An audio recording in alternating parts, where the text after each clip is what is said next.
दिवसाची सुरुवात यशूबरोबर. आजचं जे मनन आहे ते मिसेस हेलन जोसेफ काळे, सानपाडा, मुंबई यांच्याकडून आलेलं आहे. अमेरिकेमध्ये एक प्रसिद्ध हॉलिवूडमध्ये काम करणारी नटी, जिचं नाव आहे जेनिफर लॉरेन्स. तिचा सुरुवातीचा काळ खूप कठीण होता. तिला काम मिळत नव्हतं आणि ती दिवसभर कुठल्या प्रोड्युसर आहे, डायरेक्टर आहे आणि अशा अनेक लोकांना ती भेटत असे आणि कामासाठी ती त्यांच्याकडे विचारपूस करत असे. आणि तिला राहायला स्वतःचं घर नव्हतं. एक लहानशी तिच्याकडे कार होती आणि ती कार तिने एका पेट्रोल पंपच्या बाजूला लावली होती आणि त्या कारमध्ये ती रात्री झोपत असे. जे काही बाहेर मिळेल खायला ती खायची आणि त्या रात्री त्या कारमध्ये झोपायची. आणि मग त्या कारमधून सकाळी उठली की ती पेट्रोल पंपचं जे वॉशरूम असतं, टॉयलेट असतं, ते ती वापरायची. सर्व काही विधी त्या ठिकाणी करून ती परत आपल्या कामाला जायची.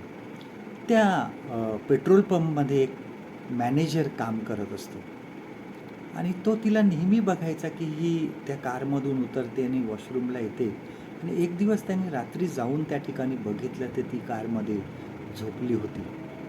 आणि मग तो परत आला आणि तो मॅनेजर त्याच ठिकाणी राहत होता. एक लहानशी रूम होती त्याला स्वतःची.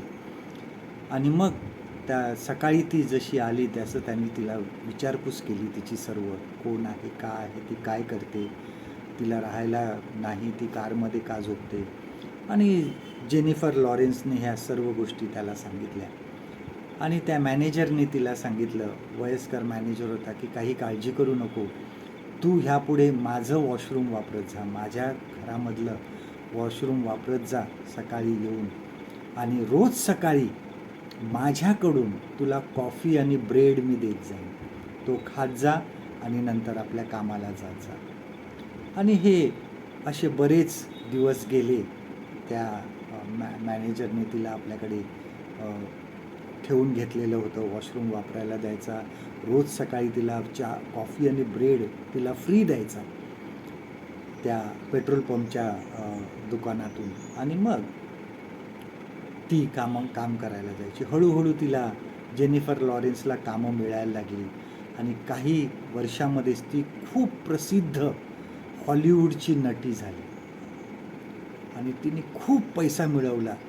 सर्व नट्या ज्या होत्या हॉलिवूडच्या त्यामधली ती सर्वात श्रीमंत अशी नटी गणली गेली आणि तिला एक सर्वोच्च सन्मानसुद्धा एका चित्रपटासाठी मिळाला.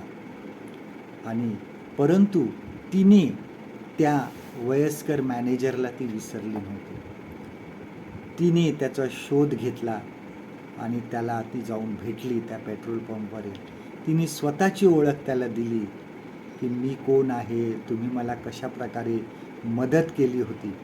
आणि त्या वयस्कर मॅनेजरला तिला भेटून खूप आनंद झाला आणि त्याने तिचं अभिनंदन केले.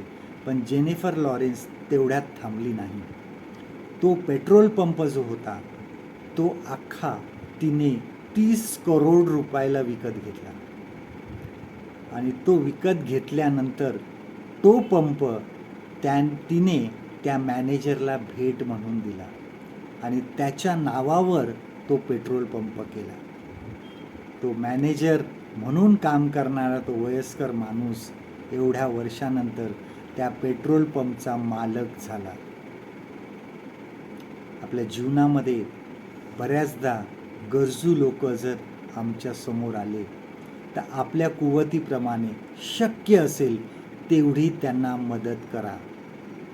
मदत करायला मागे पुढे बघू नका. आपल्या परीने जे काही शक्य असेल ते करण्याचा प्रयत्न करा. लक्षात घ्या, देव कोणाचीही उधारी ठेवत नाही. आजचं देवाचं वचन आपल्यासाठी हे आहे, नीतिसूत्र ह्याचा 19वा अध्याय 17व वचन, प्रोव्हर्ब्स चॅप्टर 19 and verse 17.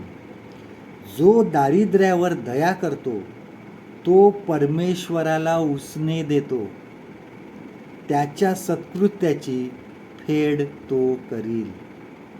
परमेश्वर करो आजचा दिवस तुमचा आशीर्वादित करो.